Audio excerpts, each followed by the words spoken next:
Hi there, Year 8s. Welcome to our new unit all about equations. Even though we're only just starting our equations unit, we're going to begin by having a look at some of the things that we might already know about equations. Firstly, what is an equation? Well, in the unit that we've just finished, I think you'll be remembering that an equation's got something to do with having an equal sign in there. Let's have a look. An equation is a statement that two things are equal. It's made up of two expressions that are separated by an equal sign. If the left-hand side, or the LHS sometimes it's referred to, is equal to the right-hand side, the RHS, then the equation is true. Let's have a look at an example of a true statement. On the left-hand side there, we've got 2 times 5, which we know is 10, and on the right-hand side, we've got 6 plus 4, which is 10, so we know that is a true statement. The next one that we've got there though, 4 times 7, which is 28, and on the right hand side 30 minus 3, which is 27. 28 is not equal to 27, so this is not a true statement. However, we could make it true by writing in a sign which is not equal to, which is the one that I've circled here. So 4 times 7 is not equal to 30 minus 3. Alright, we're going to have a go at classifying or deciding whether the following equations are true or false, and this is the sort of setting out that you could be showing. In the first one, we've got 3 plus 8 equals 15 minus 4, so my first job is to have a quick look at what the left-hand side is equal to, which in this case is 3 plus 8, 11, and the right-hand side, which is equal to 15 minus 4, which is also 11. So in this case, 11 does equal 11, so our statement, or our equation, is true. The second one, we've got the left-hand side is equal to 7 times 3, which is 21, and the right-hand side is equal to 20 plus 5, which is 25. Now, last time I looked, 25 was not equal to 21, so this statement is not true, it's false. The final one here asks us to do a little bit of substitution. They want us to have a look and see what happens when x is a particular value, and in this case when x is equal to 10. So again, I'm going to start by looking at what the left hand side is equal to, which is x plus 20, or in this case 10 plus 20, which is equal to 30. The right hand side in this case is 3 times x, which is 3 times 10, which is also 30. 30 equals 30, yep, it does. So in this case, we have a true statement. Okay, so at the moment, hopefully you're thinking, this is pretty cool, this is pretty easy. Let's have a look at a question that might get your brain working a little harder. Okay, stating a solution to an equation. If an equation contains a variable, that is a letter, then a solution or an answer involves finding the value of that variable to make this equation true. Let's have a look at this example. 4 plus y is equal to 20. So what I'd be saying in my head is, okay, 4 plus some number equals 20. That some number has got to be, surely, 16. So I know that the answer to this equation is y equals 16. It's the solution because it's the value of y which makes this equation true. No other value would work for it. Alright, we're going to have a go at solving some problems just by looking at them. We call that solving by inspection. In some cases, we might even need to use a little bit of guess and check before we can work out or solve the equation. Alright, so the first one up here is 4 plus x is equal to 25. Again, I'm going to use the idea of wherever I see a variable, I'm going to say some number. So 4 plus some number equals 25. So that number has got to be worth 21. How do I know? Because 4 plus 21 equals 25. The second question over here, 5y equals 45. Remember, that's 5 times y equals 45. So that means 5 times some number equals 45. So knowing my times tables, I know that 5 times 9 equals 45. So my answer in this case must be y equals 9. The third one over here has got a little bit more going on. We've got a variable. The variable is z. And the equation says 26 is equal to 3 times z plus 5. So 3 times some number plus 5 is equal to 26.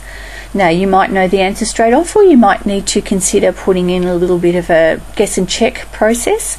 So I might think of trialling z equals to 10. So when I put in a 10 in here, 3 lots of 10 is 30. 30 plus 5 gives me 35, which is way too big for the 26. So I need to make my guess a little bit smaller. I'm going to come back and think about z being equal to 7. 3 times 7 is 21, plus 5 is 26. So it looks like z, in this case, equals 7. So that's our use of guess and check there to get our answer. Okay, let's have a think about applying this idea to a little bit of a harder problem. Find a number that would make the equation 25 equals b times bracket 10 minus b bracket true. I'm going to get you to pause the video for a minute, have a bit of a play around with what value you think b should be to make this work, and once you think you've worked it out, you can come back and listen to the rest of the video. Alright, well, you've had a little bit of time to think about what value might work for b. You might have come up with the idea that b could be equal to 5, and if you have, bingo, well done. How do we know that this works? Let's have a look. We've got a 5 wherever I see a b,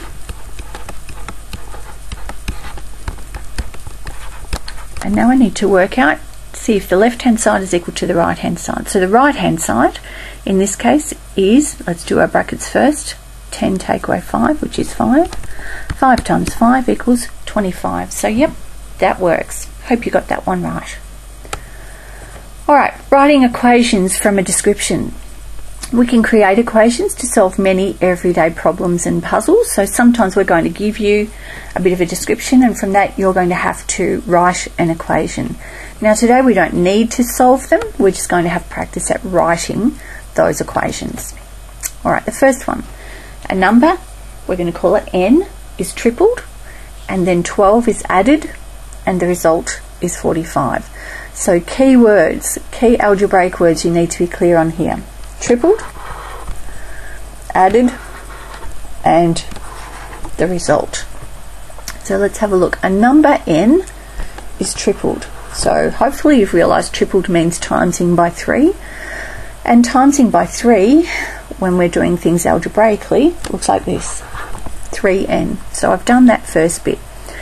Then 12 is added, so 12 is added onto the 3n, so it looks like this. And the result means the answer, in this case, is 45. So there's our equation, which suits that description. We could go in and solve it in a minute, but just for now, we're having practice at writing equations. Let's have a look at another example. Okay, we've got Maddie, and she's working in a job. She's working H hours, and every hour that she works for, she earns $8. The total that she earned for that day was 52. So we're going to have a go at seeing if we can put all this information together to come up with an equation which suits this. Now, if I'm not sure where to start, what I sometimes do is go back and substitute some values in here. So if Maddie worked for 1 hour, she would earn 1 lot of $8.